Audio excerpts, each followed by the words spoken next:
चीज़ें बड़ी जिम्मेवारी के साथ आपको समझनी चाहिए, देश को भी समझनी चाहिए। मैं समझ रहा हूँ, रुपया आपके पास एक है, उसी का परसेंटेज आप दे पाएंगे। जितना पैसा आपके पास है वो आप प्रायोरिटी वाइज उसी हिसाब से डालेंगे। मुझे लगता है कि इसमें सिर्फ कमी देखना एक अलग बात है, लेकिन उस कमी के अंदर इनोवेशन देखना ज़्यादा बड़ी बात है। मैं आपको इनोवेशन वाली पार्ट पर ध्यान दिलाता हूँ। पहली बार हो रहा है कि 1,72,000 कैपिटल बजट में, करोड़ में 1,05,000 crore Indian make in India के लिए रखा गया है। इसका मतलब क्या है कि आप अपने यहाँ कम पैसा खर्च कर कर ज्यादा अच्छा सामान ले पाएंगे। आप अपने यहाँ इंफ्रास्ट्रक्चर बढ़ा पाएंगे। उस बढ़े हुए इंफ्रास्ट्रक्चर से आप एक्सपोर्ट कर पाएंगे। उसी एक्सपोर्ट से आपकी इकोनॉमी और ज्यादा स्ट्रेंथन होगी। आपने पहली बार एक अलग 520 ऑड करोड़ रुपीस स्टार्टअप्स के लिए रखा है। डिफेंस स्टार्टअप 1000 करोड़ रुपया आपने यूरोप के लिए रखा है, वन रैंक वन पेंशन, क्योंकि वो भी एक अपने आप में बहुत बड़ा चैलेंज है। उससे भी बड़ी अगर बात करी जाए तो मैं ये समझता हूं कि 30% एक बजट में इंक्रीज करना बॉर्डर एरियाज के रोड्स के लिए, ये एक फिनोमिनल डेवलपमेंट है। 6,500 करोड़ रुपया अगर हम बॉर्डर इंफ्रास्ट्रक्चर को बढ़ाते हैं तो फायदा होता है। लेकिन अभी भी बात नहीं बनी क्योंकि बजट में कुछ कमी आई है।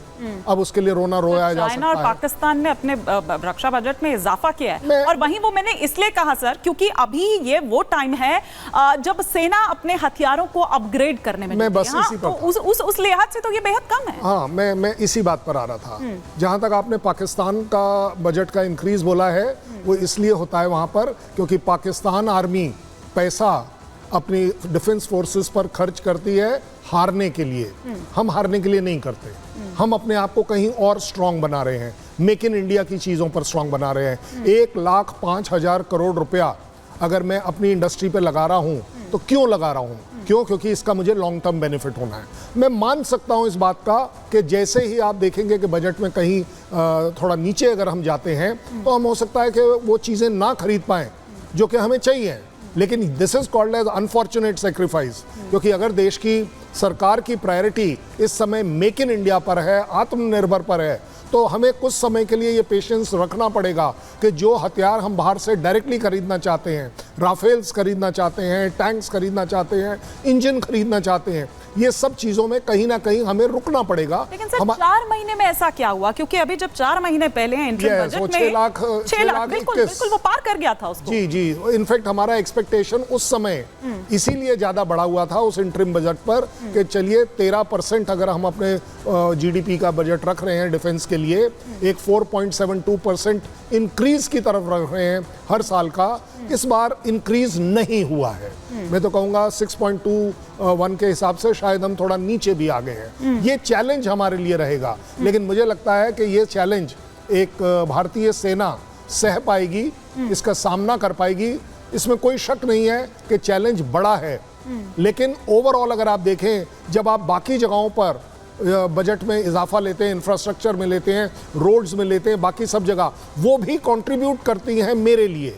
अगर आज 6,500 करोड़ रुपया हम सिर्फ बॉर्डर रोड के लिए रख रहे हैं, बॉर्डर एरियाज की रोड डेवलपमेंट के लिए, तो उसका मतलब वो अकेला नहीं है। उसके नीचे वाली जो सड़कें हैं, उन सड़कों के ऊपर आप NHAI के द्वारा काम कर रहे हैं, वो भी आपको कंट्रीब्यूट कर रही हैं। डायरेक्टली नहीं कर रही, इनडायरेक्टली कर रही है। बट यस, ओवरऑल अगर आप मेरे से पूछे, बजट में चैलेंज है as far as defence budget is concern. ठीक है आकाश जी, वापस लौटते हैं हम। ग्रोथ ओरिएंटेड है, क्योंकि देखिए इससे पहले ही जब ये आ रहा था और इकोनॉमिक सर्वे से पहले ही प्रधानमंत्री नरेंद्र मोदी ने ये कहा वो 2047 वाला, वो विकसित भारत वाला, वो दिशा वो देगा। तो ये ग्रोथ ओरिएंटेड आपको यहाँ पर नजर आ रहा है?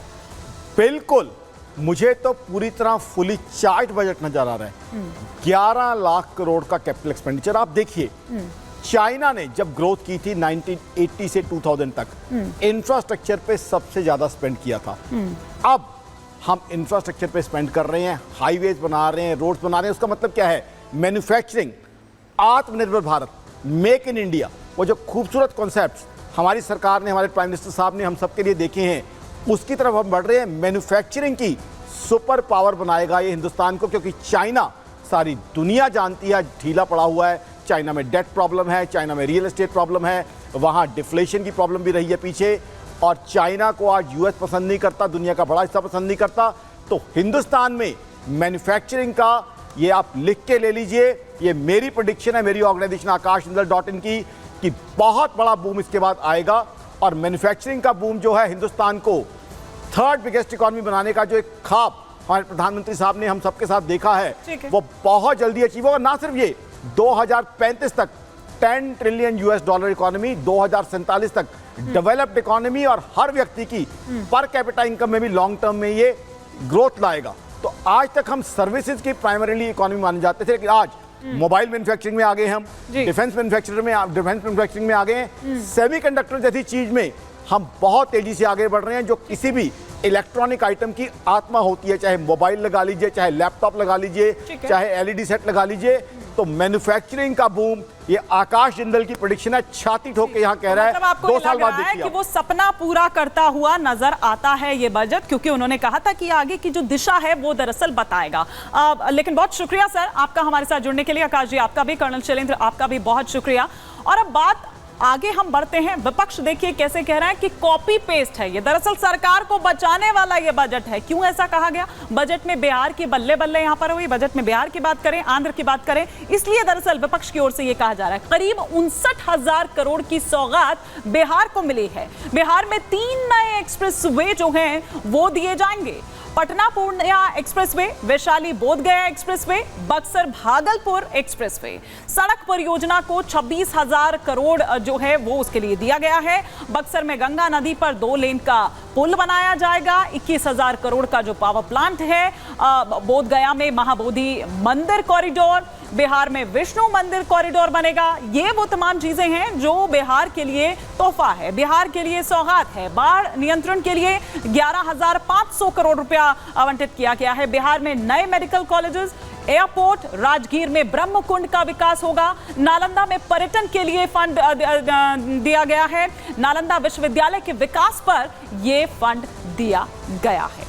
तो ये आपने देखा कि किस तरह से बिहार हो या फिर आंध्र की ही आखिर हम यहाँ पर बात क्यों ना करें, तो उनको यहाँ पर ये तोहफा, ये सौगात दरअसल दी गई है, जिसे विपक्ष ये कह रहा है कि सरकार बचाने के लिए दरअसल टीडीपी और जेडीयू, इसीलिए बिहार और जो आंध्र प्रदेश है उसे खुश किया गया है। आज के प्रहार के सफर में फिलहाल इतना ही।